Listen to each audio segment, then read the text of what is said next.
25 mars, vers midi, le roi Faisal était assassiné par un de ses neveux. Cette nouvelle a plongé le pays dans la consternation et l'inquiétude. Le meurtrier, âgé de 24 ans, était rentré récemment des États-Unis où il venait de terminer ses études universitaires. Il était connu pour ses idées farouchement pro-palestiniennes et l'on sait qu'il reprochait à son oncle son attitude trop modérée. Était-ce le mobile de son crime? Personne ne peut sérieusement répondre aujourd'hui. En Occident, la politique de Faisal était considérée comme un facteur de modération dans la poudrière du Moyen-Orient. À l'intérieur, il avait su assurer l'équilibre entre les provinces les plus importantes et les tribus les plus influentes. Son habileté politique lui avait permis de jouer les unes contre les autres les tendances progressistes et les forces les plus réactionnaires. Finalement, en fin tacticien, il a permis à son peuple de sauter du Moyen-Âge à la deuxième moitié du XXe siècle en préservant la monarchie absolue. Le jour de l'enterrement, dans le principal parc public de Riyad, des tentes ont été dressées pour recevoir les délégations étrangères. Les principaux chefs des États arabes sont venus saluer la dépouille de celui qui a été depuis la mort de Nasser l'un des principaux leaders du monde arabe. Anwar el-Sadat a été le premier chef d'État à atterrir à Riyad. Depuis 1972, le rapprochement de l'Égypte et de l'Arabie saoudite a profondément modifié l'échiquier du Moyen-Orient. C'est Faisal qui a poussé Sadat à renvoyer les conseillers militaires soviétiques. En contrepartie, l'Arabie saoudite a payé de nombreuses factures d'armement pour l'Égypte. Autre leader du monde arabe, Houari Boumedienne.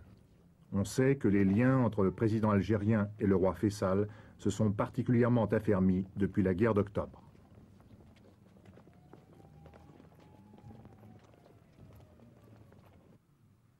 De Bourguiba à Juan Carlos, ces funérailles ont réuni des représentants de la plupart des États qui entretiennent des relations avec l'Arabie saoudite.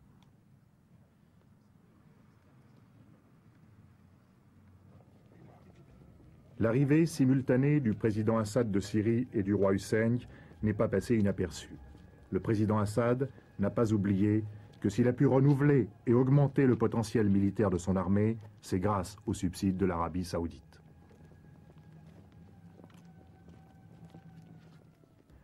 Yasser Arafat, qui avait rencontré Faisal quelques heures avant sa mort, paraissait très affligé. Rappelons que l'OLP, l'Organisation de libération de la Palestine, était principalement financée par Faisal.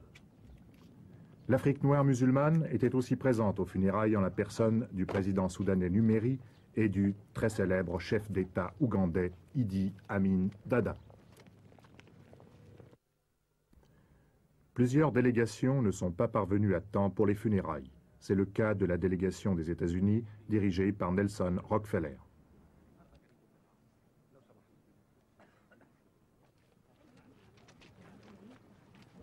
Le nouveau roi, Khaled Ben Abdulaziz, conduit la marche mortuaire.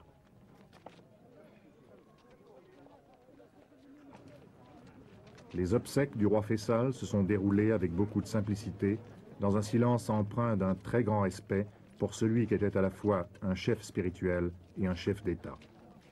Le corps du roi défunt était simplement enveloppé dans un de ces abayas de laine brune que le roi aimait à porter.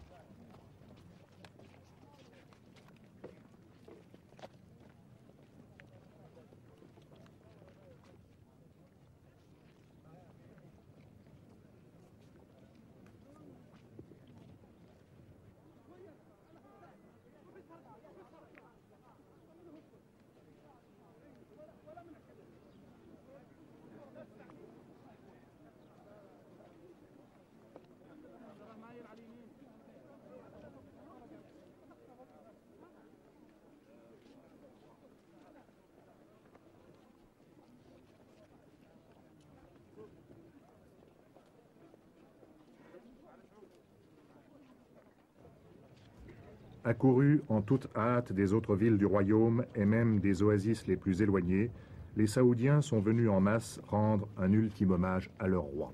On a estimé à plus d'1 million le nombre de personnes qui ont suivi les obsèques. For all Saudis, I think King Faisal was more than a king. Le roi Faisal était plus qu'un simple monarque, il était le père de tous les Saoudiens. Pour moi, qui suis un membre de la nouvelle génération, il était même plus que monarque et père, il était pour nous un exemple stimulant de sagesse, de foi et de courage. Stimulation to us. He was a source of wisdom and of faith, of courage. A man who proved to us and to everybody. C'était un homme qui nous a prouvé, à nous comme aux autres, qu'il est possible d'accomplir de grandes choses en un laps de temps limité. Au cours de ces 11 années de règne, il a réalisé une œuvre dont l'édification aurait normalement pris des générations.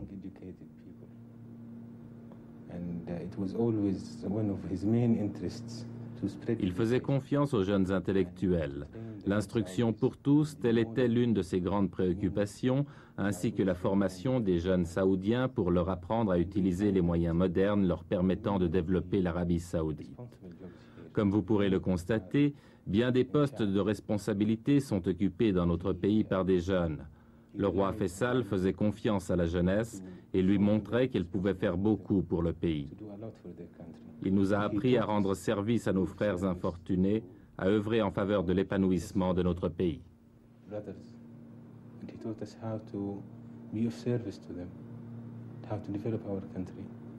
Et il était aussi le leader du monde arabe.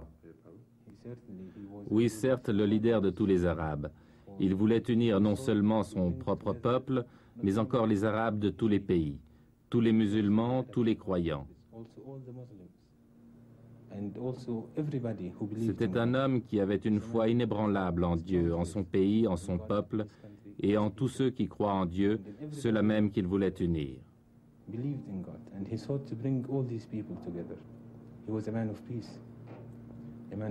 C'était un homme de paix, un sage. Il vivra dans nos mémoires non seulement pour ce qu'il a accompli lui-même, mais encore pour tout ce qui sera fait grâce à l'œuvre qu'il a réalisée.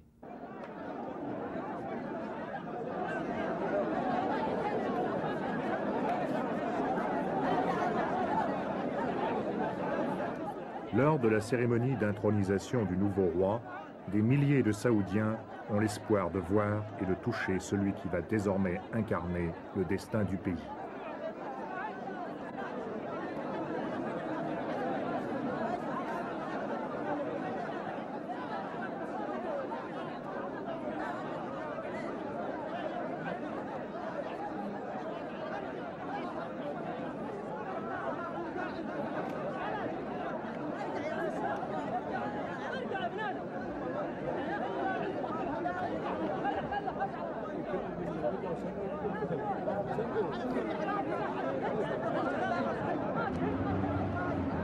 C'est au palais du gouverneur que les dignitaires du régime sont venus saluer le nouveau monarque. Selon la tradition, le peuple sait que lui aussi pourra pénétrer dans le palais. Pour les accueillir tous, le nouveau roi devra poursuivre la cérémonie le lendemain.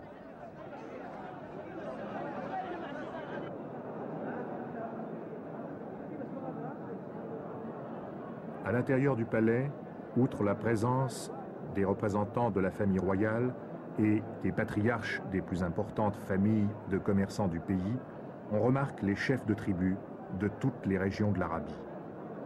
On rencontre même dans cette assemblée d'anciens guerriers qui ont combattu aux côtés d'Ibn Saoud, le père de Faisal, lors de la création du royaume. Et le nouveau roi, Khaled Abdulaziz, intronisé en toute simplicité, reçoit dans la bousculade les chefs de tribus qui viennent faire acte d'allégeance.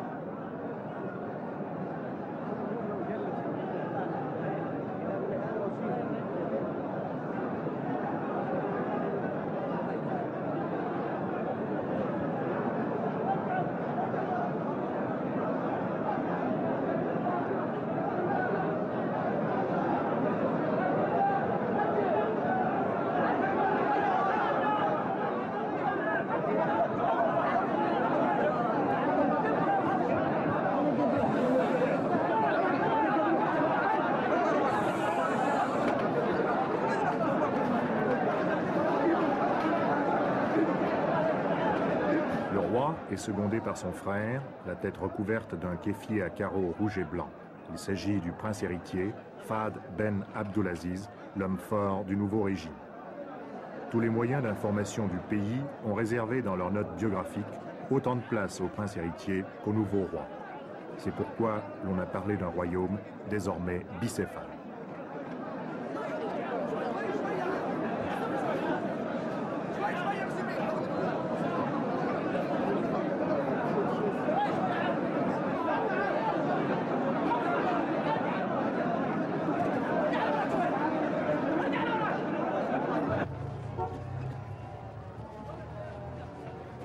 Le nouveau roi et le prince héritier quittent le palais du gouverneur pour se rendre au palais royal, où ils doivent recevoir les condoléances des délégations étrangères.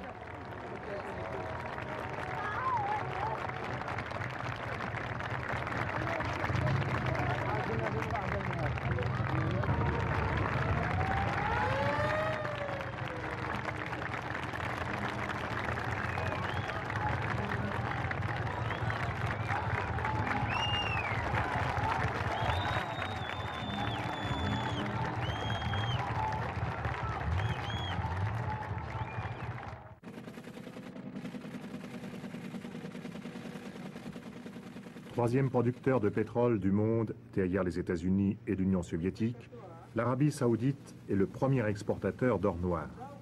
L'année dernière, elle a enregistré des revenus s'élevant à 29 milliards de dollars. Et les 4/5 du pétrole saoudien passent par cette salle de distribution pour être stockés puis chargés sur tankers. L'Arabie saoudite détient encore un autre record, celui des plus grandes réserves de pétrole du monde, soit 1/4 des réserves de la planète. Cela représente une richesse fabuleuse pour ce royaume qui